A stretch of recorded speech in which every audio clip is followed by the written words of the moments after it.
Bwana ni mwema. Maranatha. Namshukuru sana Bwana kwa siku hii ya leo. Nashukuru kwa ulinzi wake na neema yake kwetu anavyoendelea kutujalia siku kwa siku. Niwakaribishe sana katika chaneli hii ya Maranatha. Ikiwa ni mara yako ya kwanza kupata fursa kujifunza masomo katika chaneli hii, nikukaribishe.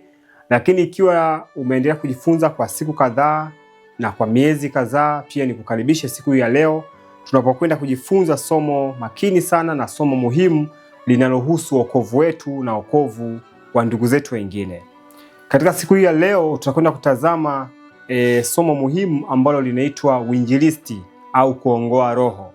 Na kama umekuwa ukifuatilia masomo kutoka katika channel hii ya Maranatha, tutakuwa tumekumbuka kwamba tumejifunza masomo mbalimbali, na moja kati ya mambo ambayo tulijifunza na kuyatazama kwa upana, tulitazama kuhusiana na fundisho lile la kutoka mijini na kwenda mashambani. Maswali yanaweza kawa ni mengi ya kujihoji na kutafakari. Kwa nini basi katika kipindi hiki watu wa Mungu watoke mijini na kwenda mashambani? Bila shaka kuna mambo ambayo tumekuwa tukiyajibu, na pia tutaendelea kujifunza na kutafakari siku kwa siku kwa kadiri Bwana anavyotupatia neema yake. Kwa hiyo kabla ya kujifunza somo letu la siku hii ya leo, nikualike popote ulipo, unapopata fursa ya kupiga magoti pamoja nami, basi itakuwa ni jambo jema. Lakini kama huwezi kupata nafasi ya kupiga magoti na kuomba, basi hapo ulipo unaweza ukainamisha uso wako. Ikiwa uko barabarani unasafiri, ikiwa uko mahali umepumzika, basi karibu kwa ombi ili tuweze kuangalia somo letu hili la siku ya leo. Karibuni sana.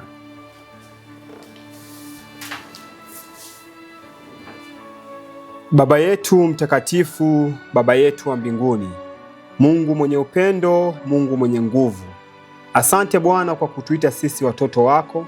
Tunakushukuru sana kwa sababu ya kafara kubwa ya Kristo aliyefanya hapa duniani. Katika masaa haya Bwana, tumesogea mbele zako tukihitaji kusikia nuru kutoka kwako. Tunahitaji kusikia maneno ya uzima yatakayotusaidia kukua kiroho na kuzidi kukufahamu Mungu wetu, na hatimaye kuendelea kusogeza hatua nyingine tena katika wokovu wa hapa duniani. Baba, tunaalika uwepo wako uweze kuwa pamoja nasi hapa tunapojifunza, lakini wale wanaofuatilia katika mitandao, tunaomba uweze kutufundisha na vile akili zetu zikafunuliwe kwa uwezo wa Roho Mtakatifu, ili tukaelewa maneno haya na yakakae katika mioyo yetu na katika maisha kwa ujumla. Tunakushukuru Mungu wetu kwa sababu tunajua utakuwa nasi, hautatupungukia. Tunaomba kupitia jina la Yesu Kristo. Amina. Basi niwaalike kwa neema ya Kristo, mnapokuwa mnajifunza masomo haya, hakikisha una Biblia yako pembeni. Kama unaweza kupata fursa ya kuwa na Biblia, lakini pia unaweza ukawa na karatasi na peni, ukawa unaandika baadhi ya vifungu na baadhi ya nukuu kwa lengo la kupata wakati au wasaa mwingine kuweza kurejea. Lakini pia unaweza kupata rafiki kujifunza naye. Kwa hiyo ukiwa unaandika inakuwa ni mbaraka, kwamba unaweza kumwambia ndugu yako, bwana, unaweza ukamfundisha hapa na hapa na hapa. Kwa hiyo inakuwa ni njia ya kutunza kumbukumbu kwa namna rahisi kabisa. Sawa ndugu zangu, katika maandiko matakatifu Biblia iko wazi na tuambia kwamba Kristo ndiye kielelezo pekee, ambacho kielelezo hiki tunaweza tukakitumia katika maisha ya kila siku. Tupojifunza somo la kuishi mashambani, tunajifunza kielelezo Kristo. Maana hata mwanadamu wa kwanza ambaye aliumbwa na Bwana wetu Yesu Kristo aliwekwa katika bustani ya Eden. Na Mungu katika kizazi hiki cha mwisho anahitaji kuturejesha katika ukamilifu ule ambao mwanadamu wa kwanza aliumbwa nao. Mwanadamu wa kwanza alipoumbwa katika mazingira, Mungu anataka kuturejesha Eden, lakini pia katika chakula Mungu anataka kuturejesha Eden, na lakini kikubwa kuliko yote ni katika ushirika na Mungu. Maana vitu hivyo vyote, yani kuishi mashambani, chakula, elimu na mambo mengine yote, lengo kubwa ni mwanadamu kuletwa kwenye ushirika na Baba wa mbinguni. Hilo ndilo lengo kubwa. Kwa hiyo tunaposema kielezo ni Kristo, hata maisha ya Kristo jinsi alivyolelewa kabla kuingia kwenye kazi, kabla kuingia kwenye mission yake, Mwokozi wetu Yesu Kristo alikuwa na wakati, alikuwa na wasaha wa kutulia pale Nazareti. Pale Nazareti ilikuwa ni shule yake ya kwanza, ilikuwa ni sehemu ambapo alikuwa akipata mafunzo chini ya mwalimu wake mama yake Mariamu. Lakini hata hivyo tunajifunza kuhusu habari za Yohana Mbatizaji. Tunajifunza habari zake, wazazi wake walitakiwa kuondoka katika mazingira yenye msongamano, na kwenda mazingira ambayo yalikuwa ni mazingira ya upweke, mazingira ya mashambani. Hapo wangeweza kumlea yule mtoto katika namna njema, na mtoto huyu angeweza kukua, hatimaye kuelewa utume wake aliopewa, kuandaa njia kwa ajili ya kuja kwa Masihi mara ya kwanza. Kadhalika na kipindi hiki, kabla Masihi hajaja mara ya pili, Mungu anatuita Waadventista wa Sabato kuweza kuyaiga maisha ya Yohana Mbatizaji, yani kujifunza utume wake na vilevile kuandaa njia kwa ajili ya marejeo ya Kristo ya mara ya pili.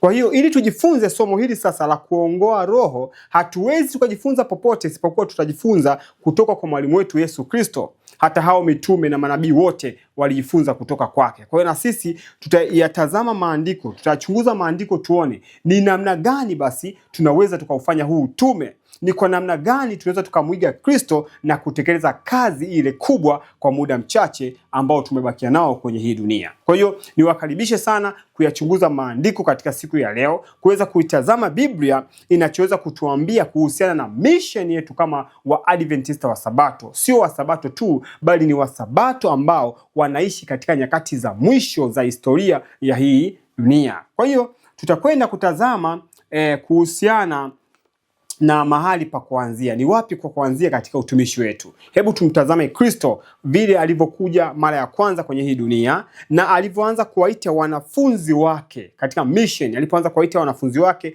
katika utume. Tuone alifanya na mambo gani, aliwaagiza mambo gani. Na sisi vile vile tumeitwa kwa neema ya Kristo, tumeitwa tena katika nyakati hizi kwa lengo lile lile la kuandaa watu. Kwa hiyo tutaanza na kitabu kile cha Marko sura ya kwanza.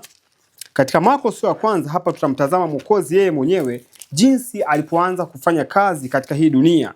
Tunajua Mwokozi wetu alianza kufanya kazi baada ya kazi ya Yohana kukoma. Alipokomea Yohana ndipo Mwokozi alipoanzia, kwa sababu Yohana aliitwa rasmi kabisa kuandaa njia kwa ajili ya kuja kwa Masihi. Kwa hiyo Masihi alipokuja, kazi ya Yohana ikaishia hapo. Sasa alipoanza tu Mwokozi kazi mwaka wa 27, tuone alianzaje, tuone alifundisha nini, tuone alisisitiza nini, au mzigo wake wa kufundisha ulikuwa ni jambo gani, ujumbe gani ambao ulikuwa ndio mzigo wake.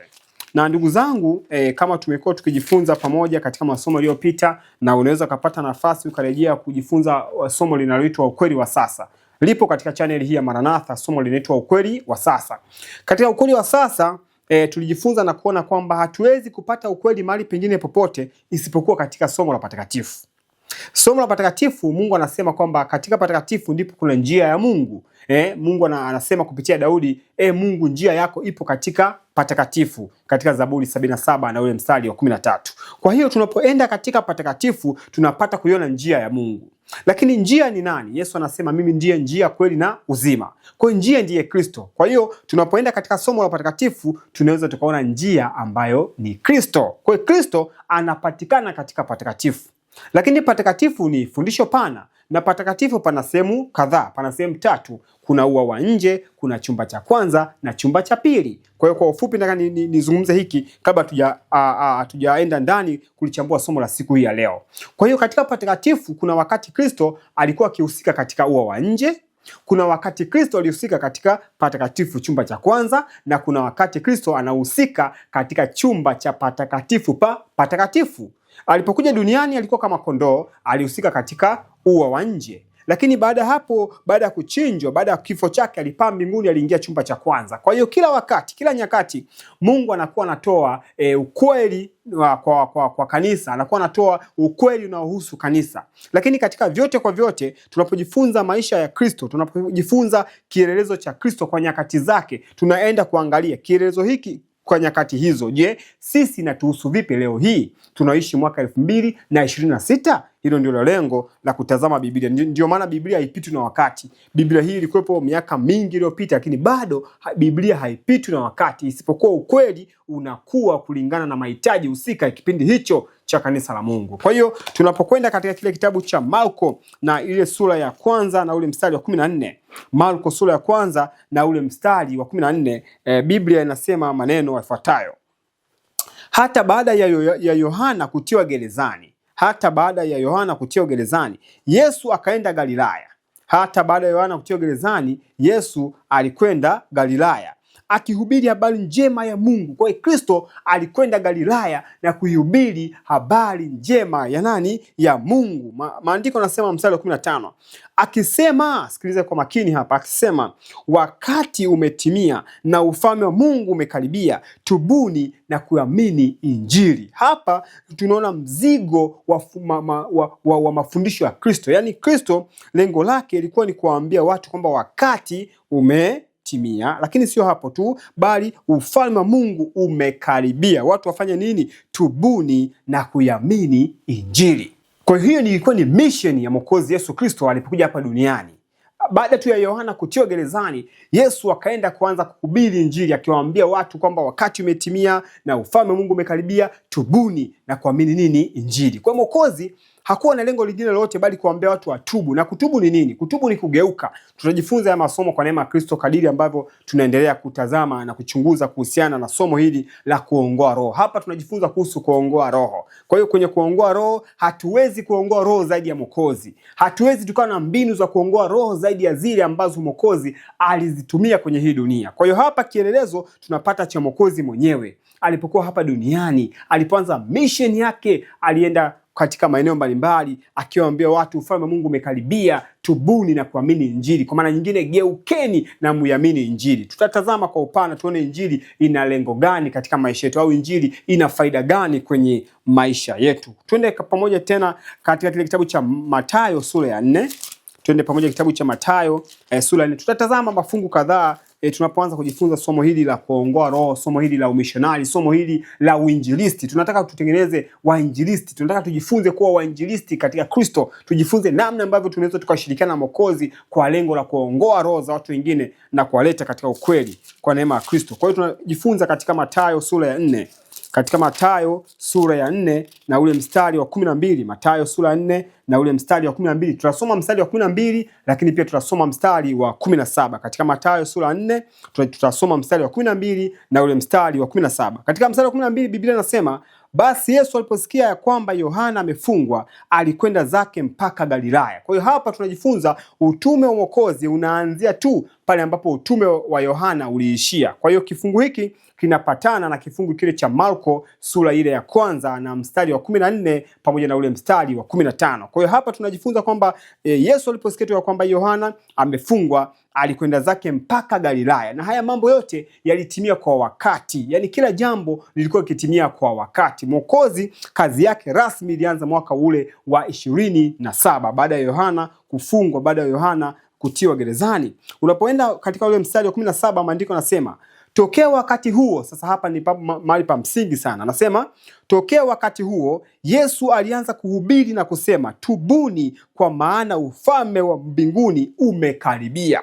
Kwa hiyo utakuta katika fungu hili la Marko na fungu hili la Mathayo maneno makuu mawili ni ya msingi sana, au kama matatu hivi. Jambo la kwanza ni wakati, lakini jambo la pili ni swala zima la watu kutubu, na jambo lingine ni swala zima la ufalme wa Mungu au ufalme wa mbinguni. Tutatazama haya mambo kadiri ambavyo tunasonga mbele, lakini hapa kikubwa ninachotaka tutoke nacho ni kwamba Mwokozi alikuwa anaenda kutangaza ufalme wa Mungu. Hili ndio jambo la msingi na ni la muhimu sana. Kwa hiyo tunapojifunza hata sisi kuhusu kuongoa roho, kuhusu kuwafanya watu kumjua Kristo, kuhusu kuwafanya watu kumjua Mungu, tunachotaka kujifunza ni kwamba namna gani watu wanaweza wakauelewa ufalme wa Mungu. Na hili ndio jambo la msingi na ndio lengo zima la Biblia, ndio lengo zima la sisi kuwepo katika dunia hii. Huu ufalme ulishawahi kutokea wakati fulani katika hii dunia.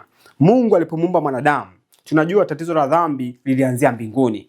Tatizo la dhambi lilianzia mbinguni, na kuumbwa kwa sayari dunia ilikuwa lengo tu kuu moja, kusuluhisha tatizo la dhambi. Kwa hiyo sayari dunia imekuja kusuluhisha tatizo la dhambi pamoja na matokeo au na madhara yake. Ndio maana Mungu alitaka wanadamu waweze kuzaliana, kuongezeka. Tunaambiwa kuikaba au kuijaza ile nafasi ambayo ilikuwa imeachwa utupu kwa sababu ya kuasi kwa malaika. Kwa hiyo Mungu alikuwa anahitaji wanadamu hawa baada ya kuumbwa, ya kuelewa mpango wa Mungu, waende wakachukua ile nafasi ambayo ilikuwa imepotea baada ya malaika kuasi, lakini vile vile kusuluhisha tatizo la dhambi. Kwa hiyo tatizo la dhambi linaweza tu likasuluhishwa ikiwa ufalme wa Mungu utadhihirika kwenye maisha ya wanadamu. Ndio maana Mungu alipomuumba mwanadamu na kumweka katika bustani ya Eden, alipoumbwa Adam na mke wake Eva, wale watu walitakiwa kudhihirisha ufalme wa Mungu, na kimsingi Mungu aliweka kanuni zake za ufalme kwa watu hawa. Kwa hiyo baada ya dhambi kuingia, dhambi inaenda kugusa kwenye ufalme wa Mungu. Kwa hiyo ufalme wa Mungu ili ueleweke, dhambi inatakiwa kuondoka. Na kwa neema ya Kristo Mungu atatusaidia kujifunza na kuelewa namna gani dhambi inaweza ikaondoka, namna gani dhambi inaweza ikakoma kuwa sehemu ya maisha ya mwanadamu. Kwa hiyo tukiendelea mbele kidogo hapa, tunachojifunza ni kwamba mbingu zinahitaji tuelewe ufalme wa Mungu. Haya, twende mbele tena tuone. Katika Mathayo sura ile ya 3, katika Mathayo sura ile ya 3 na ule mstari wa kwanza, ukisoma hapa ni kuhusu sasa Yohana Mbatizaji. Katika Mathayo sura ya 3 na ule mstari wa kwanza, hapa tunajifunza habari za Yohana Mbatizaji. Hata yeye alipokuwa akifundisha, unakuta maneno ni yale yale, mzigo ni ule ule. Katika Mathayo sura ya 3 na ule mstari wa kwanza, unakuta maneno ni yale yale, message au ujumbe ni ule ule. Hapa tunajifunza kama ifuatavyo. Inasema hivi, Mathayo 3:1 inasema, siku zile aliondokea Yohana Mbatizaji akihubiri katika nyika ya Uyahudi na kusema. Sikiza maneno yake Yohana alipoanza kuhubiri. Yohana hapa tunajifunza Yohana yeye kabla kuja kwa Mwokozi. Sikiza ujumbe wake na yeye ni ule ule. Anasema hivi, tubuni kwa maana ufalme wa mbinguni umekaribia. Tubuni kwa maana ufalme wa Mungu umekaribia. Kwa maana nyingine, Yohana anatupatia jambo moja la msingi sana. Tunajua duniani hapa tupo kwa lengo tu moja, mwisho siku tuingie katika ufalme wa Mungu. Na huu ufalme wa Mungu hatutauingia tu mpaka Yesu akija mara ya ngapi? Mara ya pili. Kimsingi huu ufalme wa Mungu unapaswa kuanza kwenye maisha yetu. Unapaswa kuanza nyakati hizi ambazo wewe na mimi tunaishi. Hii ndio maana yake. Kwa hiyo kwa ufupi tunajifunza kwamba Yohana alipokuwa akifundisha alikuwa akawaambia tutubuni. Tunasikia wote, kwa maana ufalme wa Mungu umekaribia, ufalme wa mbinguni umekaribia. Kwa maana nyingine ni kwamba mtu hawezi kuingia katika ufalme wa Mungu au mtu hawezi kuingia katika ufalme wa mbinguni isipokuwa amefanya toba. Na toba ni nini? Toba ni kugeuka kutoka kwenye dhambi. Toba ni kugeuka kutoka katika mwelekeo ulikuwa unaelekea huku, kwa unageuka upande wa pili. Tunajifunza mara nyingine tutaona toba ya kweli ni kubadilishwa kwa moyo, ni kuzaliwa upya mara ya pili. Hiyo ndio toba ya kweli ambayo mbingu inasema kama ni toba. Kwa hiyo maandiko yanasema siku zile aliondokea Yohana Mbatizaji akihubiri katika nyika ya Uyahudi na kusema, tubuni kwa maana ufalme wa mbinguni umekaribia. Kwa hiyo hapa jambo moja la msingi sana na nataka tuondoke nalo wewe na mimi ni kwamba tunapojifunza kuhusu kuongoa roho, tunapojifunza kuhusu kazi ya umishonari, tunapojifunza kuhusu kazi ya uinjilisti, lengo kuu moja, kuwapelekea watu waelewe na watambue ufalme wa Mungu. Basi kwa kwenye kuhubiri, kwenye kufundisha, kwenye vyovyote ambavyo tutakavyovifanya ndugu zangu, lengo tu ni moja, watu wa Mungu waweze kuelewa ufalme wa Mungu, waweze kuelewa kanuni na serikali yake, waweze kuelewa mfumo wa Mungu wa kufanya mambo. Hicho ndio kitu cha msingi ambacho nataka tuweze kutoka nacho katika siku ya leo. Kwa hiyo basi hapa ndo nini tunachojifunza kwamba ni ufalme wa Mungu. Yaani kitu ambacho tunachoenda kukifundisha ni ufalme wa Mungu. Tutakachohubiri ni ufalme wa Mungu. Utakachopeleka kwa watu ni ufalme wa Mungu. Lakini wahusika na kina nani? Wahusika tunapojifunza hapa katika kundi la kwanza tunaona Yohana Mbatizaji, yeye ndiye alikuwa mhusika ambaye mbingu zilimchagua. Na huyu alikuwa ni miongoni mwa Wayahudi ambaye mbingu zikamchagua ili atangaze au aandae njia kwa ajili ya marejeo ya Kristo ya mara ya kwanza kama Masihi kuja kwenye dunia.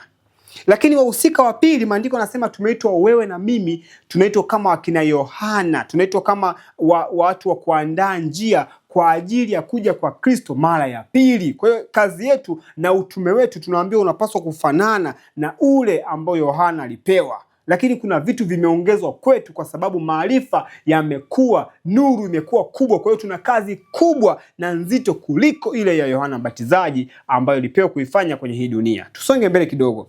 Kwa hapa tunachojifunza ni ufalme wa Mungu. Lakini hebu tuwatazame wanafunzi wake Yesu. Yesu baada ya kuchagua wanafunzi 12, alivyokuwa anawaagiza waende wakafundishe, tuone aliwaambia wakafundishe nini. Katika kitabu cha Luka sura ile ya 9, Luka sura ya 9 Kwa tumemtazama Yohana Mbatizaji ambaye alikuwa ni mtangulizi, alikuwa ni mtu aliyetumwa kuandaa njia kabla Yesu kuja mara ya kwanza, lakini pia tukamwangalia Yesu yeye mwenyewe, ujumbe ni huo huo. Lakini sasa tunaenda kuwatazama wanafunzi ambao waliitwa kwa lengo hilo hilo la kupeleka ujumbe. Tuone na wao pia walikuwa na ujumbe gani, au Yesu aliwaambia wakahubiri nini, katika Luka sura ile ya 9 na ule mstari wa kwanza na wa pili. Luka sura ya 9 na ule mstari wa kwanza na wa pili. Maandiko nasema, akawaita wale thenashara, wao wanafunzi Yesu ambao ni 12, mitume 12. Akawaita wale thenashara, akawapa uwezo na mamlaka juu ya pepo wote na kuponya maradhi. Hapa kuna jambo linaongezeka katika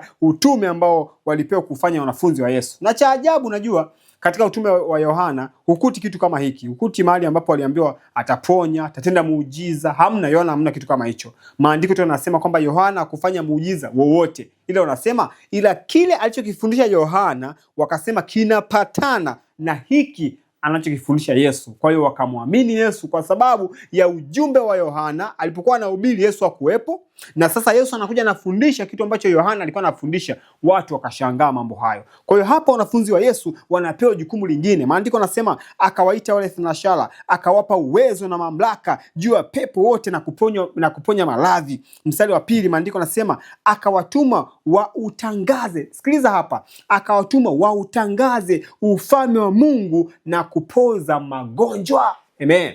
Hapa tunaona jambo lingine tena la kupoza magonjwa, lakini kikubwa ni kile kile Mungu alihitaji, au Kristo alihitaji wanafunzi wake wakautangaze ufalme wa Mungu. Kwa kila mahali kwa Kristo ufalme wa Mungu, kwa Yohana ufalme wa Mungu, na kwa wanafunzi wa Kristo ufalme wa Mungu, na kwa wanafunzi wa leo pia ufalme wa Mungu. Kwa lazima tuelewe ufalme wa Mungu ni nini. Lazima tujifunze tuelewe nini maana ya ufalme wa Mungu ambao huu tunapaswa kwenda kuutangaza. Ikiwa tutahubiri injili na bila injili ambayo haina ufalme wa Mungu, hiyo sio injili. Kwa ufupi, ukisema mtu anahubiri injili na hatujajifunza maana ya ufalme wa Mungu, hapo bado injili haijakamilika. Hiyo injili itakuwa ni injili kilema. Lakini hawa ni wanafunzi wale 12. Tunatambua Yesu aliita wanafunzi 12, lakini pia aliita wanafunzi 70. Hebu tuwatazame hao wanafunzi 70. Hii ni sura ya 9, Luka sura ya 9 mstari wa kwanza na wa pili. Nimesoma hapo. Hebu tufike Luka sura ya 10 na ule mstari wa kwanza na wa pili. Nitasoma pia na ule mstari wa 9. Luka sura ya 10. Hebu tuwatazame hao 70 pia. Katika Luka sura ya 10 na ule mstari wa kwanza, maandiko yanasema, basi baada ya hayo Bwana aliweka na wengine 70, akawatuma wawili wawili wamtangulie kwenda kila mji na kila mahali alipokusudia kwenda mwenyewe. Kwa hiyo Kristo alikuwa anataka kwenda labda mji wa Galilaya, labda kwenda mji wa Kapernaum, labda kwenda mji wa wapi, labda kwenda mji wa wapi. Kabla yeye kwenda, alikuwa akituma wajumbe, na hawa wajumbe walikuwa ni wale 70, akiwatuma wawili wawili, nyie nendeni huku, nyie huku, nyie huku, nyie huku. Alikuwa akienda. Kwa hiyo kuna habari walitakiwa wazifikishe kabla yeye kwenda. Lazima tutambue kwamba hizo habari ambazo wao watazipeleka zinapaswa zifanane na zile ambazo Kristo ataenda kuwaambia hao watu. Kwa hiyo unapofika mstari wa pili, maandiko nasema akawaambia, mavuno ni mengi. Maandiko nasema mavuno ni mengi, lakini watendakazi ni wachache. Basi muombeni Bwana mavuno apeleke watendakazi katika mavuno yake. Hata ndugu zangu, tunapojifunza siku ya leo, lazima tutambue kwamba hata sasa tunaishi katika kipindi ambapo mavuno ni mengi na watendakazi ni wachache. Tunaishi katika kipindi hicho, mavuno ni mengi na watendakazi ni wachache. Na maandiko nasema tunapoona watendakazi ni wachache, jukumu letu ni nini? Jukumu letu, maandiko nasema kwamba tumuombe Bwana apeleke watendakazi. Lakini watendakazi hawawezi kupelekwa tu. Maana maandiko inaposema watendakazi, maana hao watu ni watu ambao wamefundishwa. Lazima mtendakazi kabla kwenda kuifanya kazi au amepata mafunzo. Hata mwalimu huwezi kumchukua mtu kwenda aende mahali akafanya kazi ya walimu kabla kupata mafunzo ya walimu. Kwa hiyo watendakazi lazima wafundishwe vizuri kabisa. Nabii mahali fulani anaandika, anasema kwamba wamishonari wengi ni kama mkate ambao wamewoka nusu, wamekuwa ni anasema half baked. Wamishonari wengi ni mikate ambayo imeokwa nusu. Kwa hiyo Mungu anataka sisi tuweze kuwa ni mkate kwa watu wenye njaa ya neno la Mungu. Kwa hiyo kama ni mkate, lazima tupikwe vizuri, lazima tuokwe vizuri, tuive vizuri. Kwa hiyo lazima hata leo tujifunze namna ambavyo tunavyoweza kuwa wamishonari na watendakazi ambao tutajibu ombi la Kristo kwamba mavuno ni mengi na watendakazi ni wachache. Haya, tufike mstari wa 10. Hapo mstari wa 10 maandiko nasema, Yesu akawapa agizo akamwambia, waponyeni wagonjwa waliomo, waambieni, sikilizeni hapa, waponyeni wagonjwa waliomo, waambieni ufalme wa Mungu umekaribia. Kwa Yohana Mbatizaji, ufalme wa Mungu.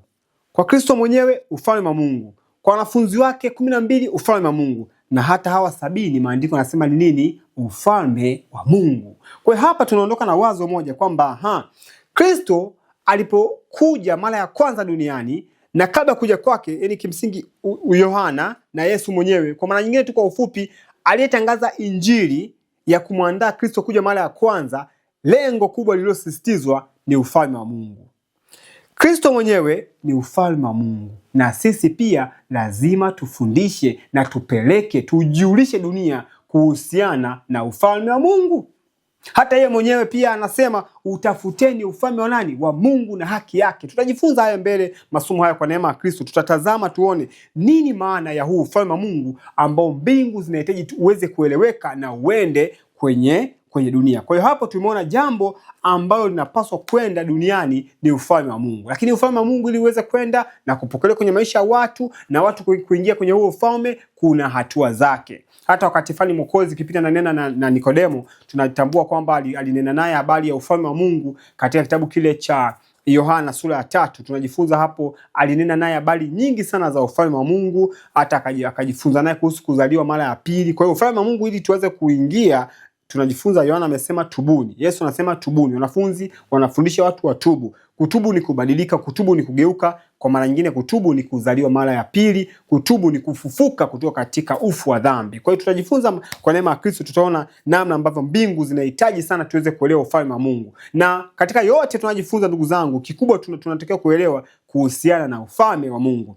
Katika Yohana, tukie kidogo Yohana sura ile ya 17, katika Yohana sura ya 17, Yohana sura 17 na ule mstari wa 3. Yohana 17 mstari wa 3. Hapa ukizungumzia ufalme wa Mungu kwa maana nyingine unanena kuhusiana na habari za uzima wa milele. Kwa hiyo hapa katika Yohana hajatumia neno ufalme wa Mungu, lakini ametumia neno uzima wa milele. Ndio maana wakati fulani kuna mtu alimfuata Yesu, yule kijana tajiri, alimwambia Mwokozi, alimwambia Bwana, alimwita tena mwalimu mwema, nifanye nini ili nipate kuurithi uzima wa milele? Kwa maana nyingine alimwambia mwalimu, nifanye nini ili nipate kuingia katika ufalme wa Mungu?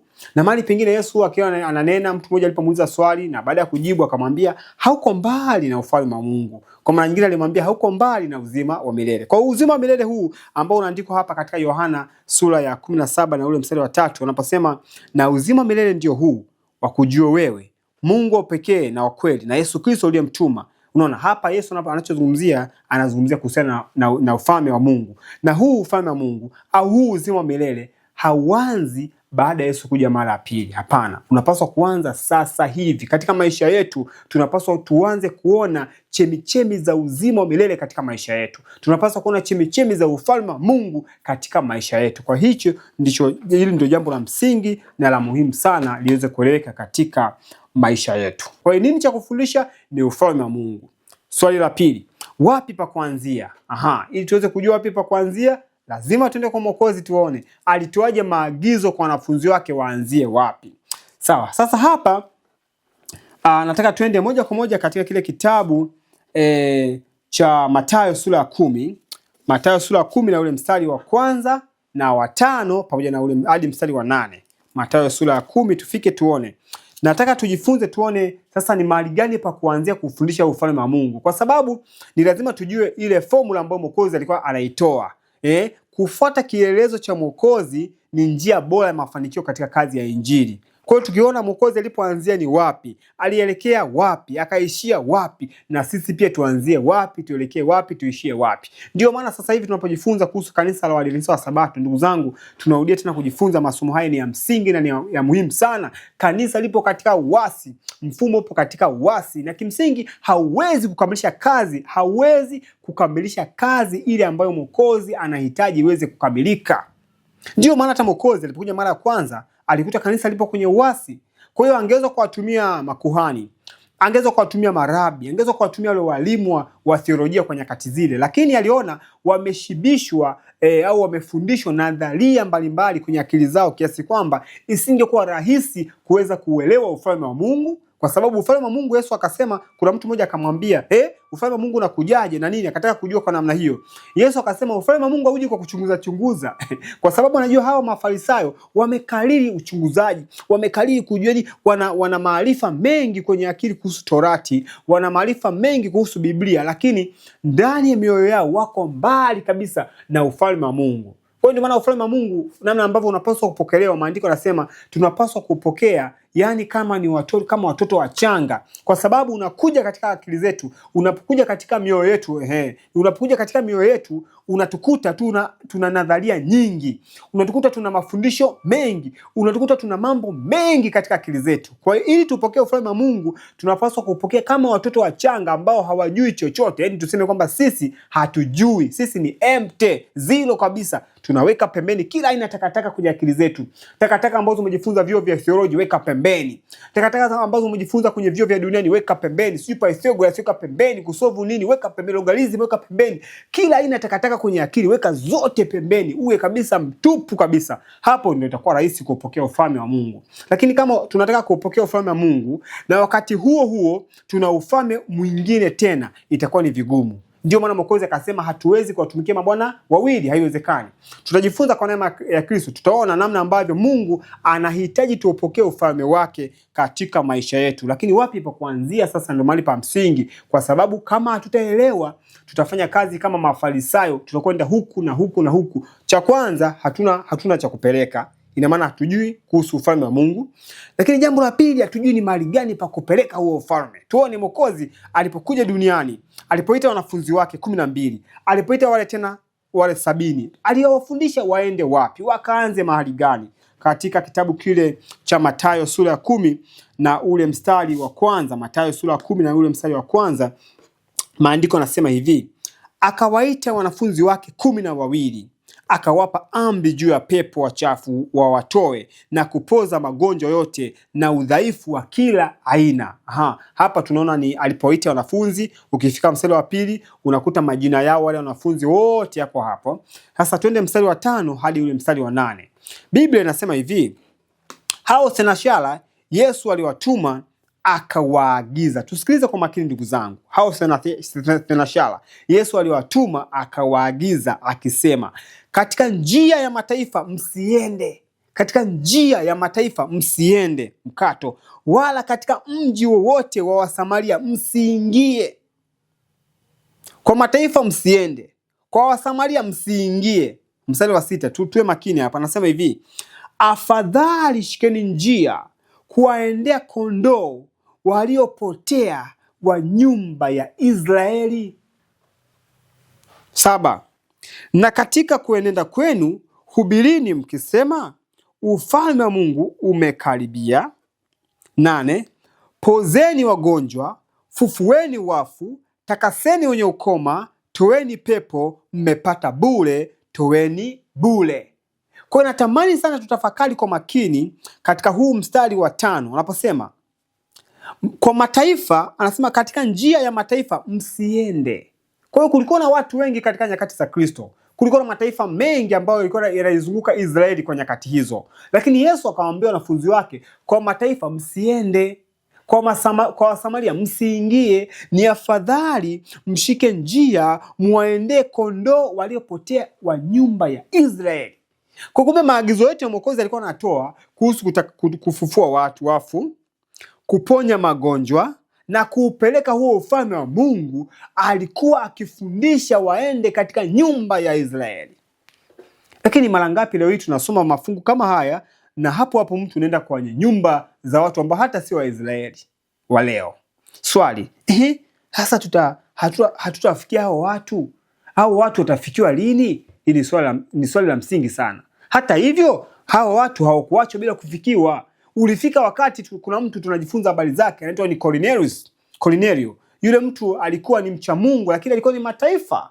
Alikuwa ni mcha Mungu lakini mataifa. Wakati fulani Mungu alimtumia Petro amwendee mtu huyo akampatia habari njema za ufalme wa Mungu. Lakini ilikuwa ni wakati gani sasa? Hapo ndipo mahali pa msingi pa kujifunza. Tunapojifunza habari hizi ndugu zangu, tunajifunza huu ulikuwa ni mwaka wa 27 ambapo Mwokozi alikuja kuifanya kazi hapa duniani. Na alipokuja kuifanya kazi duniani Mwokozi katika mwaka wa 27, tunajifunza kwamba ujumbe wake kwa mara ya kwanza alikuwa anataka uanzie Israeli. Ni kwa nini? Ni kwa sababu Israeli hawa ni taifa teule la Mungu. Ni taifa ambalo lilipata maarifa mengi ya kumjua Mungu, lakini likawa limeasi. Na Mwokozi anawachagua miongoni mwa watu wa Israeli wajumbe watakaweza kupeleka huo ujumbe. Na anawaambia, sikilizeni bwana, hao watu bado wana rehema, lakini rehema zao karibu zinakoma. Anzieni hapo hapo, wapelekeni kwanza ujumbe, waamsheni. Yumkini watapatikana wale watakaweza kushirikiana na mimi ili kusudi ni watume kwa mataifa mengine. Lakini hawakuelewa. Unajua, unapojifunza ujumbe wa Danieli katika Danieli sura 9 tunajifunza, tunaona kwamba walipewa muda kabisa wa miaka 490 taifa la Israeli. Ile miaka 490 ilikuwa inakomea mwaka wa 34 AD na hawakutambua hadi ile siku anamua Stefano anatazama juu, anasema nimeona mbingu zinafunguka, amemwona mwana wa Adamu ameketi mkono wa kuume wa Mungu, tena amesimama. Ilikuwa ni wakati ambapo hukumu zao zilikuwa zinakatwa taifa la Israeli, na hawakutambua chochote kama rehema zao zinakomea hapo. Ulikuwa muda wao unaishia hapo, hawakutambua chochote. Na mwaka huo huo Mungu akamuinua mtume ambaye tunamsoma leo hii, mtume mashuhuri sana, mtume Paulo. Na mtume Paulo anaitwa mimi ni mtume wa Yesu Kristo kwa mataifa. Ndio Mungu sasa akasaidia Injili iweze kwenda kwa mataifa, na mataifa nao waweze kusikia ufalme wa Mungu. Lakini kabla ya wao kusikia huo ufalme wa Mungu, kabla ya wao kusikia Injili kwa namna kubwa, Injili sharti ihubiriwe kwanza kwa Wayahudi. Hata baada ya Mwokozi kufa na kufufuka, akawaagiza tena wanafunzi wake, msiende huko. Wapi? Msiende huko, endeleeni kwenda kwanza Yerusalemu, pale mkafundishe. Muda wao ni mchache, muwapelekee ujumbe. Na hata leo ndugu zangu, tunajifunza sisi Waadventista wa Sabato, tunaishi katika kipindi hiki ambapo tunajifunza kwamba ikitangazwa sherehe Jumapili, hatutakuwa na nafasi tena Waadventista kujiandaa. Hatutakuwa na nafasi tena ya kufanya mabadiliko. Kile ambacho hatujaweza kukibadilisha sasa, kile ambacho hatujaweza kukubaliana nacho sasa katika ufalme wa Mungu, hatutaweza tena kukubaliana nacho baada ya sherehe Jumapili. Ndio maana Mwokozi anataka sana sasa hivi ujumbe uweze kwenda kwenye makanisa ya Waadventista wa Sabato. Kama unaandika vitabu, basi vitabu hivyo kwanza vilenge Waadventista wa Sabato. Kama unahubiri masomo, hubiri masomo ambayo yatalenga kwanza kuwasaidia Waadventista wa Sabato. Kama unafundisha, fundisha Waadventista. Kama unafungua shule, hakikisha shule yako ya umissionari lengo lake kubwa ni kuwasaidia Waadventista wa Sabato. Hapo utakuwa umelenga shabaha ya msingi sana katika kipindi hiki. Na shetani anaogopa hilo jambo ndugu zangu. Shetani anaogopa anapoona Mwadventista mmoja ameamka na anaanza kuhubiri habari njema ambazo zitawasaidia Wasabato kuamka. Na sizungumzii hapa, mimi hapa sifundishi kuhusiana na kubadilisha mfumo, kwa sababu mfumo wa kanisa la Waadventista wa Sabato umekwisha anguka, hauwezi kuinuka tena. Ila kuna watu waaminifu wamo ndani ya huo mfumo ambao wakipata ujumbe yumkini wanaweza wakaamka, wakashtuka na kushirikiana na Mwokozi katika saa hii ya lala salama. Hilo ndio lengo la Mwokozi. Kwa hiyo Wayahudi mfumo wao wa kidini ulikuwa umeshaasi. Mwokozi alijua hauwezi kuinuka tena, ila kuna watu wamo ndani ya huo mfumo ambao ukipelekewa na ujumbe, hao watu wataamka na kushirikiana na Mwokozi. Muda ulikwisha na wachache waliweza kuelewa Injili kwa kipindi chao. Kwa hiyo jamani, ndugu zangu, tunapojifunza sasa hivi kuhusu kupeleka Injili, tunapojifunza sasa hivi kuhusu kufundisha ufalme wa Mungu, lengo la kwanza au target ya kwanza, mwendee kwanza Mwadventista Msabato. Hapo Mwokozi akasema kwamba shikeni njia waendee kondoo waliopotea wa nyumba ya Israeli. Hawa Waisraeli wa leo ni kina nani? Ni Waadventista wa Sabato. Hao ndio Israeli wa leo. Sasa tazama ajabu, kwenye makanisa yetu mziki unaendelea, ngoma zinaendelea, tuko busy na Pathfinder. Yani sisi tunatamani pia kuwa jeshi, yani kwamba kanisani tunaingiza jeshi ndani, midundo kanisani. Tunatamani kufanana na dunia inavyoenda. Dunia ikienda hivi na sisi hivi. Mapema Mwokozi alishasema kwamba tusipende dunia wala mambo yaliyomo katika dunia. Mtu akipenda dunia, kumpenda Baba hakumo ndani yake. Na dunia inapita na vilivyomo duniani vyote vinapita, lakini anayefanya mapenzi ya Mungu hatapita kamwe. Kwa maana nyingine, atakuwa na huo ufalme wa Mungu. Kwa hiyo huu ufalme wa Mungu, cha kwanza lazima kwanza uende kwenye nyumba ya Mungu, nyumba ya Mungu ambao ni Waisraeli wale wa Adventista wa Sabato. Na Mwokozi kipindi anasema hayo, alikuwa akiutambua ule wakati wake. Alikuwa akijua wakati huo kufanya hiki, wakati huo kufanya hiki, wakati huo kufundisha jambo hili, wakati huo kufundisha jambo hili, na jambo hili lazima lianze kufundishwa na watu hawa. Kwa hiyo Mwokozi anafanya mambo kwa mpangilio. Tunajifunza kwamba mpangilio ni kanuni ya mbinguni. Kwa mbingu zenyewe zimeona kanuni bora ya kupeleka ujumbe kwa sasa ni kuanzia watu gani? Wa Adventista. Ndio maana nabii anasema kwamba Mungu sasa hivi hafanyi kazi kubwa kuwaleta watu wengi kwenye ukweli. Hafanyi kazi kubwa kuwaleta watu wengi kwenye nini? Kwenye ukweli. Kwa sababu gani? Kwa sababu anasema wale waliomo ndani ya ukweli, wale waliomo kanisani, wengi wao ni watu ambao hawajaongoka. Kwa hiyo ni ajabu kukuta kwamba tupo ndani ya kanisa, tumebatizwa, tunaitwa Waadventista wa Sabato, ila bado hatujaongoka.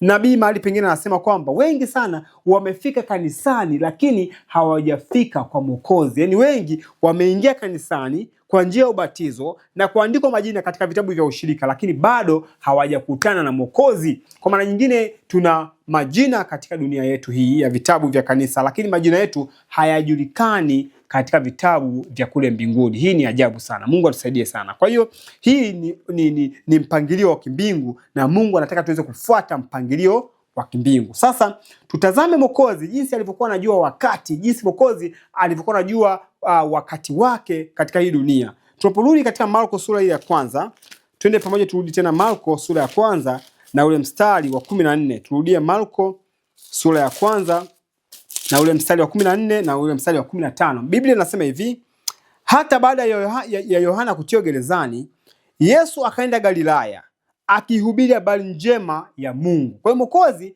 alijua wakati wake. Alitambua kwamba mimi wakati wangu baada ya Yohana tu, wakati wangu unafuata. Na alipojifunza katika ile majuma yale, alipojifunza kuhusiana na majuma 70, alipojifunza yani ile miaka 490 kwa hesabu, majuma 70 sasa na miaka 490. Alipojifunza ile hesabu, akatazama unabii wa Danieli, akajifunza vielezo mbalimbali, akaona mimi wakati wangu lazima uanzie hapa, na wakati wa Israeli itakomea muda wao hapa, nitasulubiwa mwaka fulani, nitafanya kazi miaka fulani. Kwa Mwokozi alitakiwa afanye kazi miaka 3.5. Wanafunzi wake kabla ya kukomeshwa ule muda wa miaka 490, sharti na wao iliwapaswa wafanye kazi miaka 3.5 katika taifa la Israeli. Kwa maana nyingine, utume wa Mwokozi yeye pamoja na wanafunzi wake ulidumu kwa muda wa miaka 7 kamili katika taifa la Israeli. Tunasikia wote. Sasa unapofika mstari wa 15 hapa Marko sura ya kwanza na ule mstari wa 15, maandiko yanasema hivi. Narudia mstari wa 14. Hata baada ya Yohana kutiwa gerezani, Yesu akaenda Galilaya akihubiri habari njema ya Mungu. Mwaka gani? Mwaka 27. 15. Akisema, wakati, tusikilize hapo hilo neno, wakati umetimia na ufalme wa Mungu umekaribia, tubuni na kuiamini Injili. Hapa nataka tutoke na ile neno wakati. Mwokozi alijua wakati wake. Yaani ndio maana alipokuwa anahubiri, hata alipokuwa anawatuma wanafunzi waende akihubiri, aliwaambia waambieni wakati. Na hili ndio jambo ambalo pia shetani analipiga vita sana. Shetani pia anaogopa sana watu kutambua wakati. Lakini cha ajabu, hebu tuje kwanza katika kitabu kile cha Ufunuo. Kabla sijasoma nukuu hapa kuhusiana na huu wakati huu, katika kitabu cha Tumaini la Vizazi Vyote, ukurasa wa 233, unaweza kufika hapo kama unayo hiyo Tumaini la Vizazi Vyote.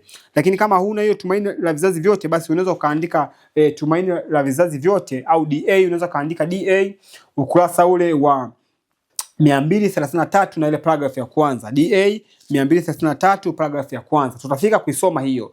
Shetani anaogopa sana au hapendi kabisa watu wajifunze kuhusu wakati.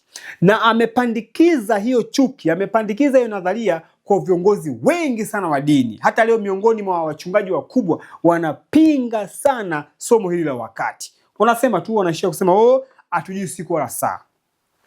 Mwokozi alisema tujui siku wala saa, tujui siku wala saa, tunaishia hapo. Lakini Mwokozi huyo huyo aliyesema tujui siku wala saa, ndio Mwokozi huyo huyo alisema kesheni. Huyo huyo alisema kwamba sisi hatumo gizani hata ile siku tupate kama mwizi. Huyo Mwokozi huyo huyo aliyesema kwamba tujui siku wala saa. Kwa hiyo kuna uelewa sahihi wa mafundisho hayo. Kwa hiyo Biblia haijipingi, ila tunapaswa kuchukua huku kidogo na huku kidogo na tupate uwiano sawia wa mambo hayo. Mungu ametoa nuru kubwa sana. Yaani sisi wa Sabato, hata tukuitwa Waadventista wa Sabato, ni watu wa kutambua wakati. Ndio maana Mungu katika kila wiki ameweka tujifunze kuhusu wakati. Tunafanya kazi siku 6, tunapumzika moja. Siku 6 tunapumzika moja. Kwa hiyo tumekuwa tukifanya hivyo kwa mazoea hadi sasa tumepoteza uhalisia wa jambo hilo. Kimsingi watu tungepaswa kujiuliza, kwa nini wanadamu tunafanya kazi siku 6 na kupumzika siku moja? Hii tumetoa wapi?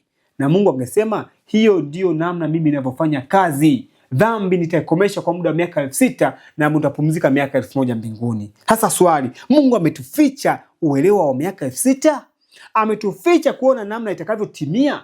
Unajua cha wanafunzi wa Kristo, hata Mwokozi japokuwa kuambia kwamba jamani sikilizeni, itakapofika mwaka 34 kazi itakoma hapa Israeli. Unasikia jamani? Hivi hata japokuwa kuambia hivyo labda kile kipengele, ila lengo la message lilibakia pale pale.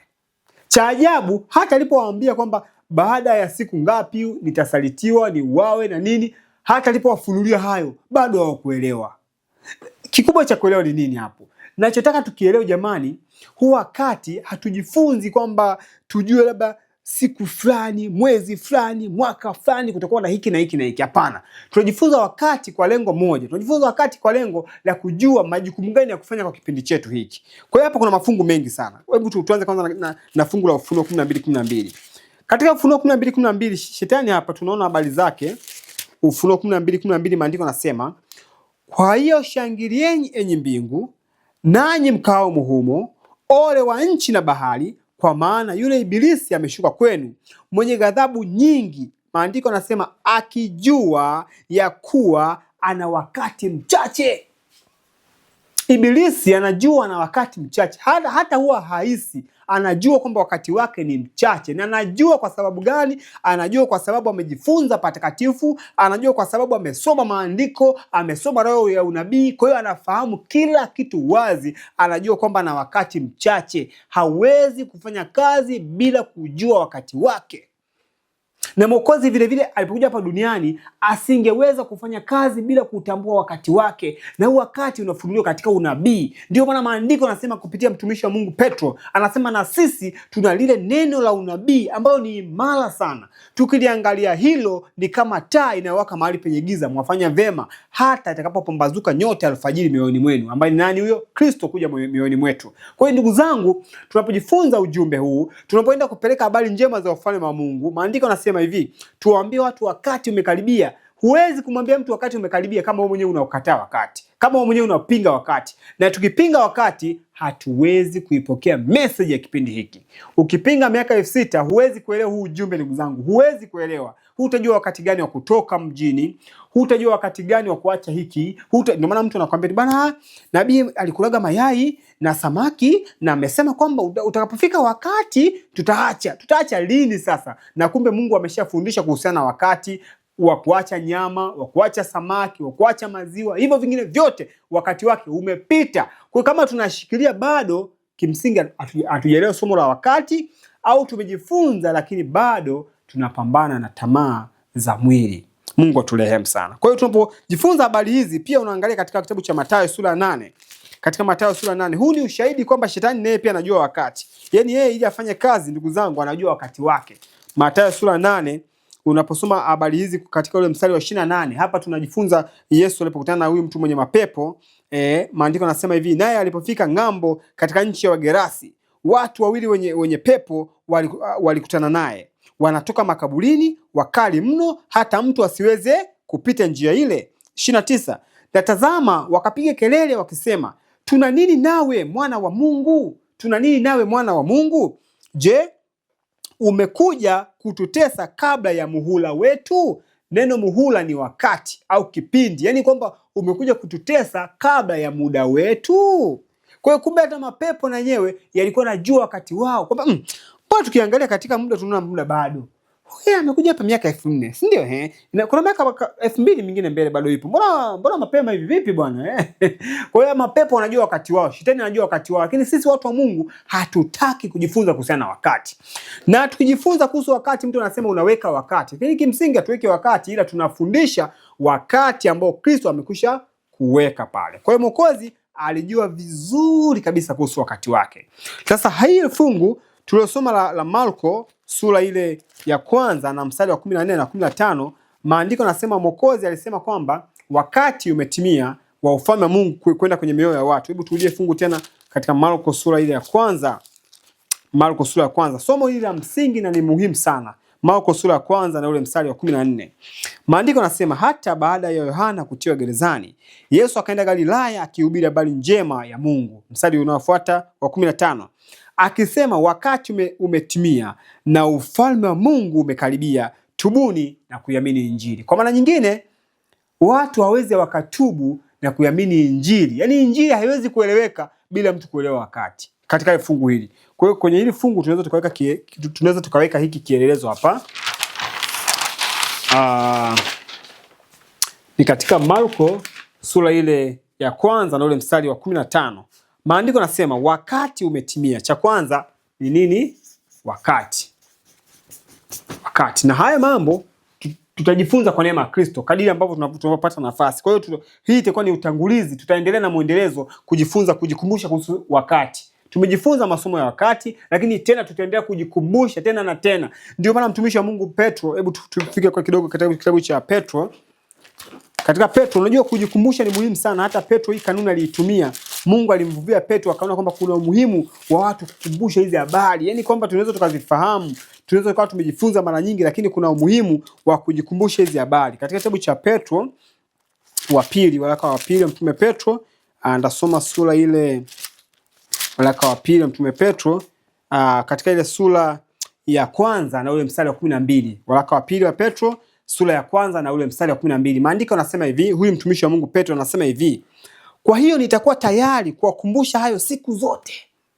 Nitakuwa tayari kuwakumbusha hayo siku zote. Yaani siku zote atakuwa akiwakumbusha. Anasema hivi: ijapokuwa mnayajua na kuthibitishwa katika kweli mlionayo. Mambo hayo ijapokuwa mnayafahamu na kuthibitishwa katika kweli mlionayo au kweli wa sasa, lakini Mungu anatuambia kupitia Petro. Petro anasema nitakuwa tayari kuwakumbusha hayo siku zote. Kuna faida na umuhimu wa kujikumbusha hizi habari. Kwa hiyo hapa tunajifunza kuhusiana na wakati. Yesu alisema kwamba wakati umetimia. Tukawafundishe watu wakati umetimia kabla ya kuanza kumfundisha mtu ufalme wa Mungu. Kabla ya kumwambia toka mjini, acha nyama, fanya kabla hayo hizo habari. Kabla kumwambia atubu. Yaani kabla kumwambia mambo ya kutubu, yaani atubu nini sasa? Kabla kumwambia atubu, lazima kwanza ajue wakati umetimia. Jambo la kwanza. Lakini jambo la pili hapa tunajifunza, maandiko yanasema kwamba wakati umetimia na ufalme wa Mungu umekaribia. Tuwaambie watu habari za ukaribu wa ufalme wa Mungu, wa serikali ya Mungu kwenye mioyo yao. Jambo la pili la msingi hilo, lazima watu wakafundishwe kwanza wakati, lakini pili wafundishwe ufalme wa Mungu. Na kwa neema ya Kristo tutajifunza tena, tutajikumbusha kuhusiana na somo la wakati, lakini tena tutajifunza kuhusiana na ufalme wa Mungu. Ndio maana kuna wakati Yesu akasema, nifananishe na nini ufalme wa Mungu? Au ni nini inafanana na ufalme wa Mungu? Akakosa lugha ya kuelezea. Yaani duniani vitu vyake ni hafifu vya kuelezea ufalme wa Mungu. Lakini maandiko yanasema hapa, wakati umetimia na ufalme wa Mungu umekaribia, tubuni na kuiamini Injili. Kwa jambo la tatu hapa ni swala zima la toba. Toba, watu wanapaswa kutubu. Kwa hiyo watu wakishaelewa wakati, wakifahamu ufalme wa Mungu, mtu anasema, ndugu yangu, nitawezaje kuingia kwenye ufalme wa Mungu? Mwambie sasa afanye toba, atubu. Ndio maana hata mtumishi wa Mungu Petro, baada ya Yesu kufa, tunajifunza maandiko yanasema ile siku ya Pentekoste wakaanza kufundisha ujumbe, wakaelezea kuhusu wakati na historia na kilichofanyika, kwamba huyu alikuwa ni Masihi, huyu ambaye mlikuwa mnamuita Yesu alikuwa ndiye Kristo mliyemtesa na kumsulubisha. Kwa kuwa mlikuwa mtambui hayo, viongozi wenu waliwadanganya. kama ambavyo viongozi wengi wanadanganya watu leo hii. Wengi sana wanapenda kuwasikiliza viongozi wa kanisa. Wengi sana wanapenda kuwasikiliza wachungaji. Wachungaji wanadanganya watu. Kwa hiyo Petro akafundisha, wale watu wakaguswa mioyo. Kwa maana nyingine Petro alifundisha kuhusu wakati, akafundisha kuhusu ufalme wa Mungu. Wale watu wakaguswa mioyo yao jinsi ambavyo Petro alikuwa akiuchambua huu ufalme wa Mungu. Na ndugu zangu, tukianza kuuchambua huu ufalme wa Mungu, tutajikuta sisi ni kama kondoo waliopotea. Swali lile ambalo waliuliza Petro, na sisi tutauliza, tufanye nini? Petro ndio maana akaambia watu, tubuni na kurejea na kubatizwa. Kwa jambo la toba lazima lije mtu anapoona shauku ya ufalme wa Mungu. Anaposema muda kumbe umekwisha kiasi hichi, ndugu zangu, kumbe muda umeisha ndugu zangu, kumbe ufalme wa Mungu ndo huo. Kumbe sina ufalme wa Mungu, kumbe ninapotea mimi, kumbe sina uzima wa milele. Nifanye nini? Unaambia mtu tubu, lakini akisha tubu, jambo la 4 maandiko nasema amini. Maana anasema tubuni na kuamini nini? Jambo la 5, Injili. Haya ni mambo ya msingi sana kwa neema ya Kristo tutazama kuhusu wakati, ufalme wa Mungu, toba, imani katika Injili. Na ndio maana maandiko nasema, Paulo anasema sionei haya Injili, kwa sababu ni uwezo wa Mungu uletao wokovu, sio kwa watu wote, kwa wanaoamini tu. Kwa imani na Injili tunajifunza kwa pamoja mambo haya. Kwa hiyo kwa neema ya Kristo tulikuwa tukipiga hatua na kutazama. Sasa hebu tuangalie katika Marko sura ile ya kwanza na ule mstari wa 15. Huu ni wakati gani ambao Mwokozi alikuwa akiufundisha hapo? Mwokozi aliposema wakati umetimia, huu wakati ambao umetimia ni wakati gani? Ndio maana tunajifunza kwamba katika kila kizazi, katika kila wakati Mungu anakuwa anatoa ujumbe maalumu na kazi maalumu.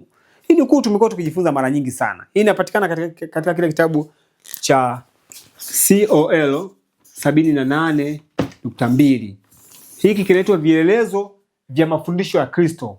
Katika kitabu hiki cha vielelezo vya mafundisho ya Kristo, ukurasa wa 78 paragrafu ya 2 inasema kwamba Mungu kwa kanisa lake katika kila kizazi. Unaposema neno kizazi, kwa maana nyingine ungeweza kusema hivi, kwa kanisa lake katika kila wakati, tuko pamoja au katika kila nyakati, Mungu ana kazi maalumu, lakini pia na ukweli maalumu. Kwa hiyo ukweli na kazi huwezi kutenganisha. Ili tufanye kazi fulani ni lazima tuwe na ukweli fulani. Na ukweli maana yake ni ujumbe. Kwa hiyo ili ufanye kazi fulani lazima upate ujumbe fulani. Kwa hiyo kila kizazi Mungu ana kazi maalumu na ukweli maalumu. Kwa hiyo basi kwa nyakati za Kristo tunapojifunza kuhusiana na wakati, ina maana kuna wakati ambao Mwokozi ulikuwa ukimuongoza kwa nyakati zake. Na huo wakati pia angeweza kuudadafua, angeweza pia kuukokotoa. Kwa maana nyingine ndio hiyo, angeweza pia kuukokotoa. Una habari marabi na viongozi wa dini wa nyakati hizo walitangaza laana kwa wale wote ambao wangethubutu kukokotoa unabii wa Danieli. Yaani mtu tu angejaribu kukokotoa unabii wa Danieli kwamba jamani majuma mangapi? 70. 70 mara ngapi? Mara 7. Jibu ngapi? 490. Alitangaziwa laana mtu wa namna hiyo. Lakini Mwokozi kipindi yuko na wanafunzi wake, kuna namna alikuwa anagusia kidogo kwenye akili zao. Anagusia kidogo. Hata wakati fani Petro alimwambia Mwokozi, Bwana, ndugu yangu anikosea hata mara ngapi nimsamehe? Hata mara 7. Yesu akamwambia, sikwambii tu mara 7, hata 7 mara 70. Ukipiga hesabu 7 mara 70 unapata 490. Kwa hiyo kama hao wanafunzi wa Yesu wangekuwa ni watu wa kukokotoa, ambao kuna kipindi fulani wamewahi kukokotoa, aliposema 7 mara 70, 490. Mbona inarudi kwenye Danieli? Wangesema Mwokozi unamaanisha nini?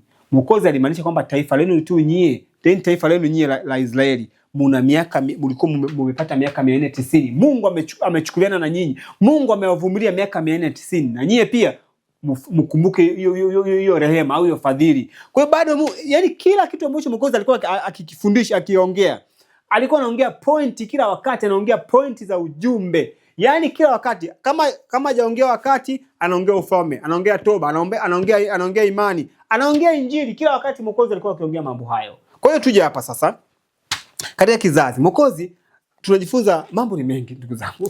Tunajifunza kwamba watu kama wangejaribu tu kukokotoa unabii ule wa Danieli, maandiko yanasema wale marabi waliwatangazia laana. Ni kama leo ukijaribu tu kukokotoa miaka 6000, Waambie tu watu, jamani, miaka 4000 ile ilishia pale msalabani. Miaka 4000. Ikabakia miaka mingapi? 2000. Itaisha mwaka gani? 2031. Tayari hiyo ni laana. Wewe umeweka wakati. Hiyo ni laana.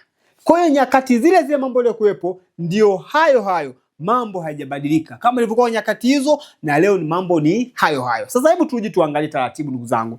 Huu wakati ambao Mwokozi alikuwa anausemea hapa katika Marko sura ya 1 na mstari wa 15 ni kitu gani? Twende pamoja sasa katika kile kitabu cha Tumaini la Vizazi Vyote, ukurasa ule nilikwambia wa 233 na paragrafu ya 1. Maandiko yanasema hivi: mzigo wa mahubiri ya Kristo. Yaani Yesu alikuwa na mzigo wa kufundisha ujumbe. Unaona? Hata sisi leo unakuta kila watu wana mzigo wa kufundisha ujumbe. Unakuta mtu mwingine mzigo wake ni kwenda kuambia watu habari labda za matibabu ya afya.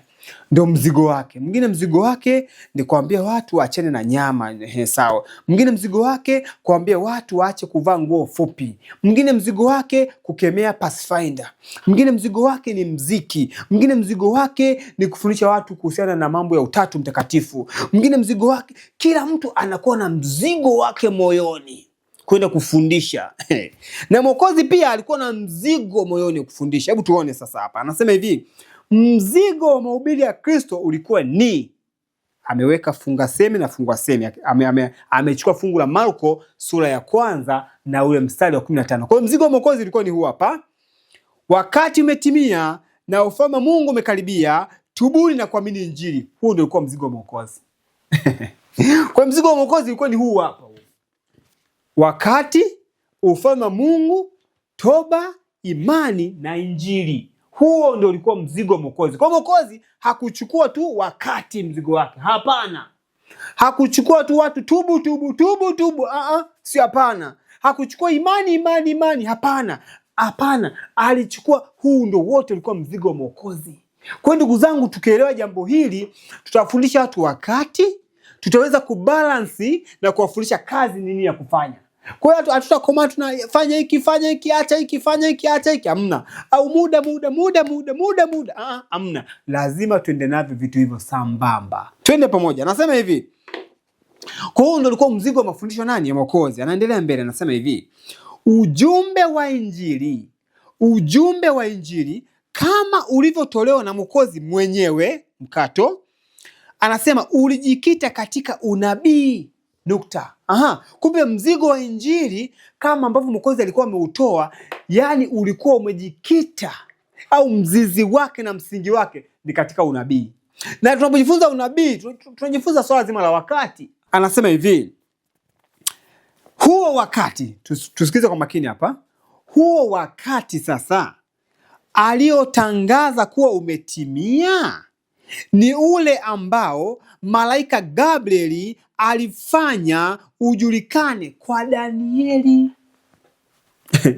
Kwa kumbe wakati huu ambao Mwokozi alikuwa akisema umetimia ndio ule ambao malaika Gabrieli aliufanya, sio ufichwe, ujulikane kwa Danieli. Na Biblia walikuwa nayo. Kitabu cha Danieli walikuwa nacho. Na unajua Wayahudi wengi walikipinga kitabu cha Danieli.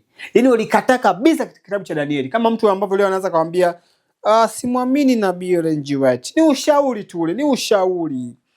Na ndiyo vitu vingine naviamini. Ila kwenye huo ushauri sasa, mashauri kuhusiana na wakili, hayo sio ushauri.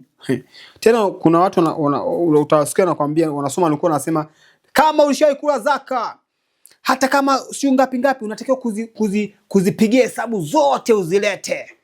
Na wanapojifunza wachungaji wanapofundisha kuhusiana na wakili, ni wakili, kumbuka hapo mzigo mkubwa ni wakili mmoja tu wa nini? Wa fedha. Lakini kuna wakili kuhusu afya yako, kuna wakili kuhusiana na muda, kuna wakili kuhusiana na nguvu. Wote ni wakili, lakini huo haupewi kipaumbele kama ambavyo unavyopewa kipaumbele wakili wa mali, wa fedha. Lakini kumbe Mungu toka juu mbinguni angesema kwamba na nyie sio mawakili kwa sababu mnakataza watu kujifunza miaka 6,000 ya ukombozi.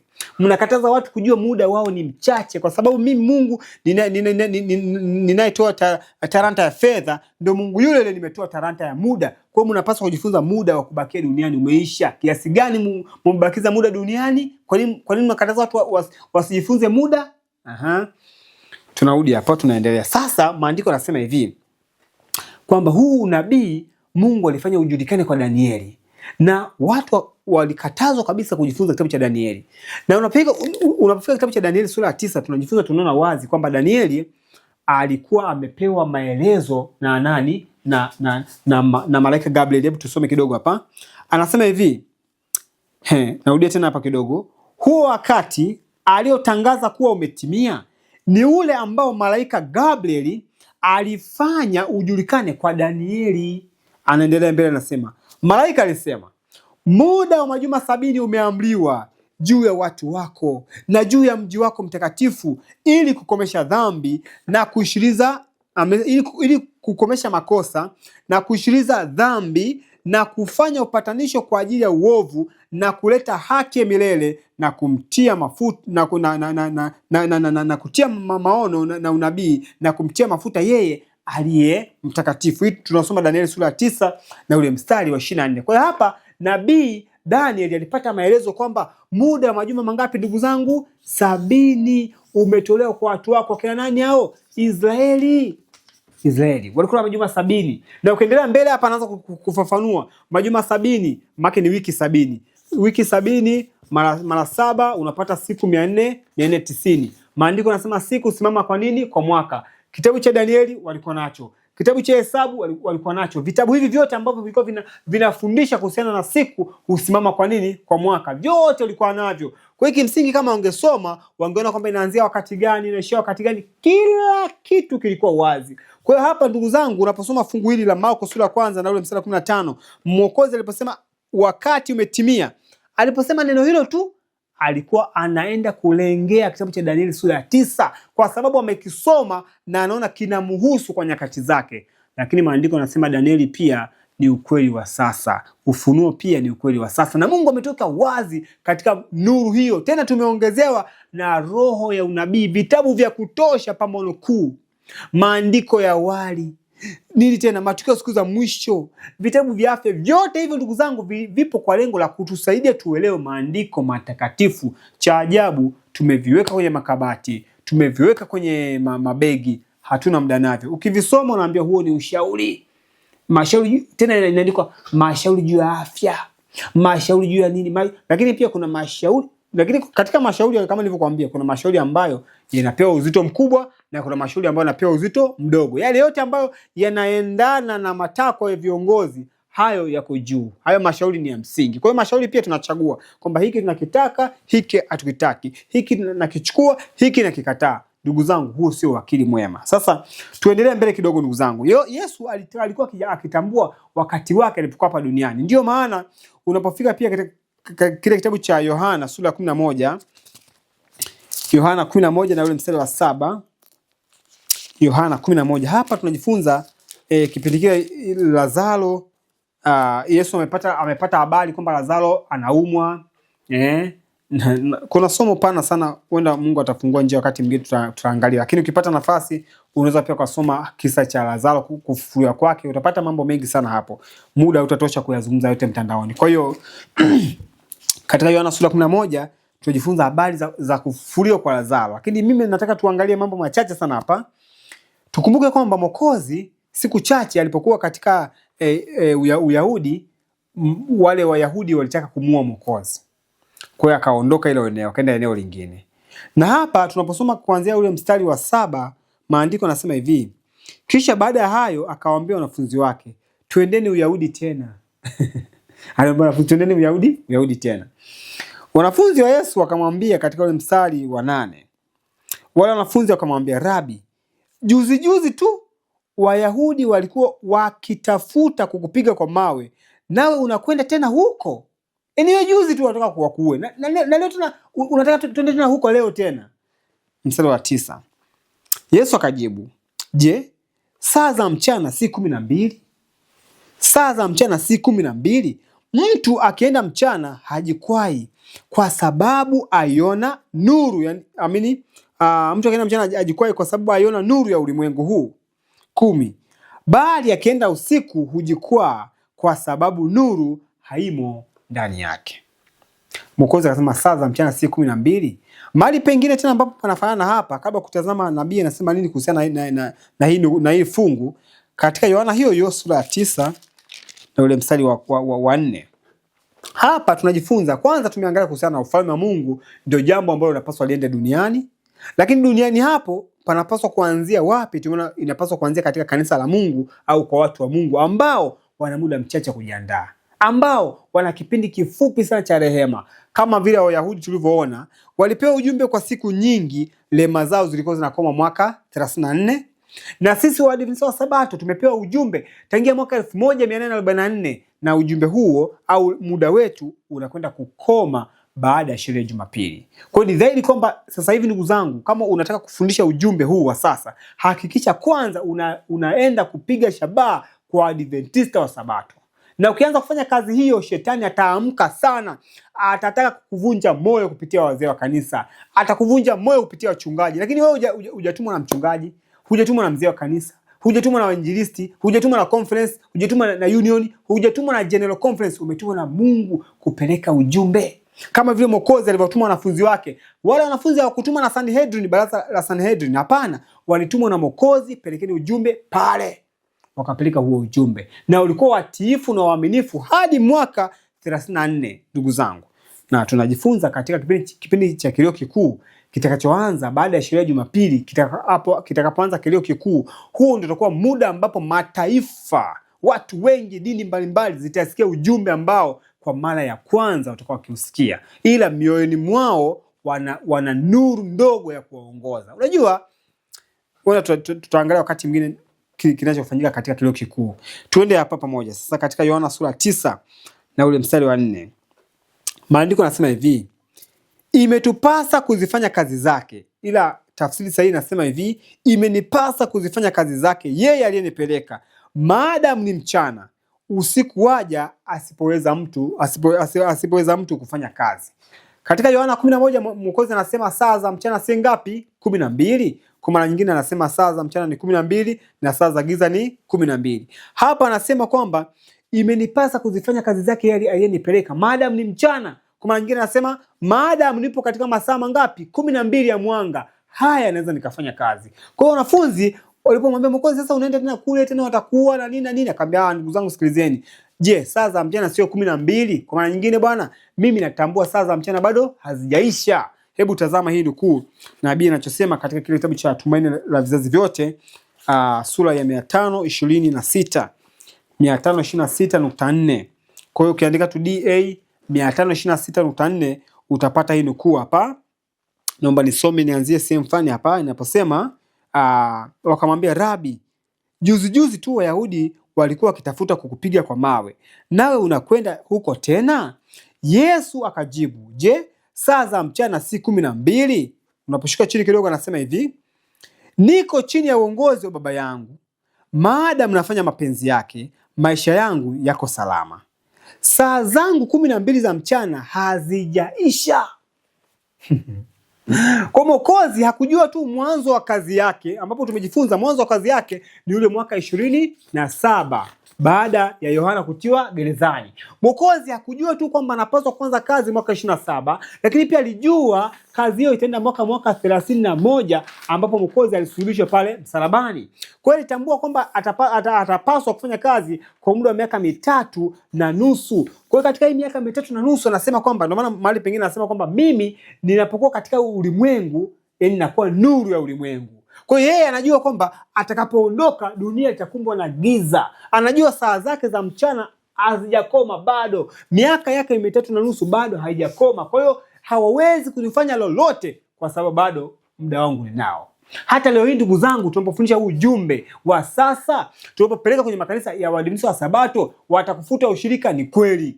Watakuta muasi, ni kweli. Watakuta adui, ni kweli, na majina mengi, lakini hawawezi kukupeleka gerezani. Hakuna ataka kupeleka gerezani, hakuna. Na kama ukipelekwa pia unaweza ukatoka. Ndugu zangu, labda Mungu akuache kwa kazi maalum gerezani. Maana hata gerezani pia kuna watu wanataka kufikiwa, kuna sabato wamefungwa hapo kule ambao wanahitaji kupata injili. Kwa Mungu akiruhusu uende kwa mapenzi yake ni sawa, nenda kufundisha ujumbe. Kwa hiyo ndugu zangu, tukifundisha ujumbe sasa hivi bado kuna muda na wawezi kufanya jambo lolote. Ila unakuja wakati ambapo ndugu zangu utakaposimama tu muda umekwisha gerezani. Ndio maana maandiko yanasema tutasalitiwa, tutatupa gerezani, kwenye mabaraza. Dini itakuwa, kutangaza dini ni kama kutangaza unauza bangi katika kituo cha polisi. Hapa tunapoendelea mbele, maandiko yanasema hivi: saa zangu 12 za mchana hazijaisha, nimeingia katika sehemu ya mwisho ya siku yangu. Sikiliza hapa. Lakini kwa kuwa sehemu yoyote ya muda huo bado ipo, niko salama. Kwa Mwokozi alipojua kwamba bado ana muda wa kufanya kazi, bado muda wake haujakwisha duniani, anajua bado yuko salama kwa kuwa anatembea na muda. Kwa maana nyingine, ili tuende tukafundisha dunia ufalme wa Mungu, ni lazima tujue na muda wa kufundisha ufalme wa Mungu. Kwa sababu unaweza ukaenda ukafundisha kitu sahihi lakini kwa muda ambao sio sahihi. Na pia unaweza ukaenda ukafundisha kitu sahihi kwa watu ambao sio sahihi. Kwa hiyo yote ni mambo ya msingi ya kuatambua. Mungu atusaidie ndugu zangu. Tutakapokuja kuendelea tena, tutakuja kuendelea katika vipengele vile ambavyo tulikuwa tumevitaja hapa, kwamba Mwokozi alifundisha wakati, lakini hakufundisha wakati tu, alifundisha kuhusu habari za ufalme, watu watubu na kuamini Injili. Kwa hiyo tutajifunza kujikumbusha tena habari za wakati, tutaangalia ufalme wa Mungu ni nini, toba ya kweli ni nini, imani katika Injili. Haya ni mambo ya msingi ya kuyatambua. Mungu atubariki sana tunapoendelea kuyatazama masomo haya na kuendelea kujilisha kila siku neno la Mungu. Tuombeane na tutambue kwamba ufalme wa Mungu umekaribia na mbingu zinahitaji tuweze kuuelewa kwa vitendo ili tuweze kudhihirisha duniani. Hii ndio kazi kubwa ambayo tumepewa kuifanya ya kuongoa roho. Unapoenda kuongoa roho, unaenda kufundisha ufalme wa Mungu, unaenda kupeleka habari za ufalme wa Mungu kwa kutambua wakati sahihi na katika kundi sahihi la kwanza ambao ni kanisa la Waadventista wa Sabato. Tunahitaji kusikia hizi jumbe katika makanisa yetu, lakini tambua wazi kwamba hutapata nafasi kanisani. Yaani usitegemee kwamba sasa mtumishi, bana unajua baada ya kujifunza pale nikaanza kwenda kanisani. Hutapata nafasi kanisani. Ukipata ni neema ya Kristo. Na ukipata neema kwa neema ya Kristo, ukianza kufundisha vile ambavyo Mungu anataka ufundishe, utaambia tu nje, muasi, ushirika usimsikilize. Ndugu yangu, mahali pako pale sasa mashambani. Wewe nikwambia kwamba hatua ya 7, hatua ya 6 ni mashambani na hatua ya 7 ni kuongoa roho. Hasa pale mahali pako mashambani utafanya kama Enoko vile alivyofanya. Nenda kaambia watu hizo habari huko. Kama unachapisha vijizuu, gawa vijizuu kwa watu, waambeni njoeni nyumbani tujifunze habari hizi. Kwa hiyo tutajifunza pia na mbinu za umishonari na mbinu ambazo Mungu anataka tuweze kuzielewa katika nyakati hizi. Tupige magoti tupate kuomba.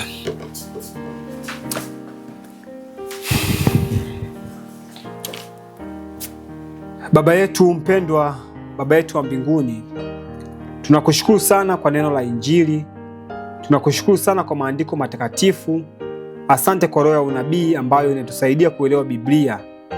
Mungu wetu, tunatambua kwamba kipindi tunachoishi hiki ni kipindi cha mwisho cha kufunga historia ya dunia hii. Adui Shetani ameshikilia makucha kuhakikisha anafanya kila analoliweza ili kuzuia ujumbe huu usifike katika kanisa la Waadventista wa Sabato. Na mahali hapo ndio mahali ambapo Bwana unahitaji kwanza ujumbe huu uweze kusikika. Kama vile zamani ambapo Bwana ulihitaji ujumbe usikike kwanza kwa Wayahudi, lakini Shetani akafanya kila anavyoweza kufanya.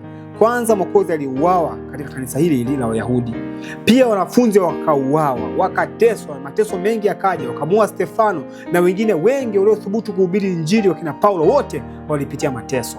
Lakini tunakushukuru Bwana kwa ajili ya faraja unayoweka katika maandiko matakatifu. Umesema imetupasa kuingia katika ufalme wa Mungu kwa njia ya dhiki nyingi. Tunakushukuru kwa sababu Kristo alikwisha kusema mapema, njia inaenda mbinguni ni njia iliyosonga, ni njia yenye kuhitaji watu wasio na mizigo mingi ya duniani hapa. Bwana, tusaidie tuweze kuelewa maneno haya na kuyaweka katika maisha yetu. Tunakuomba Bwana kwa masomo haya ambayo tumeanza siku ya leo, yaweze kutupatia nafasi ya kuendelea kutuamsha na kutupatia chachu na kiu ya kutamani sana kuelewa kuhusu habari za ufalme wa mbinguni. Asante Bwana, tunaamini utakuwa nasi utatulinda na kututunza kupitia malaika watakatifu. Tunajikabidhi kwako na mkabidhi msikilizaji na mtazamaji, mbariki katika shida yake ambayo Bwana anapitia. Kila mtu ana changamoto zake kwenye dunia, lakini kikubwa tusaidie tu changamoto zote ambazo tunazopitia tuzisalimishe kwako na tuuvae ufalme wako, ili kusudi katika huu ufalme tupate suluhisho sahihi kutoka kwako, na jambo la msingi kuelewa katika yote ni kwa dhambi kukoma kuwa sehemu ya maisha yetu. Tunakushukuru Bwana, tunajiacha kwako kupitia jina la Yesu Kristo. Amina.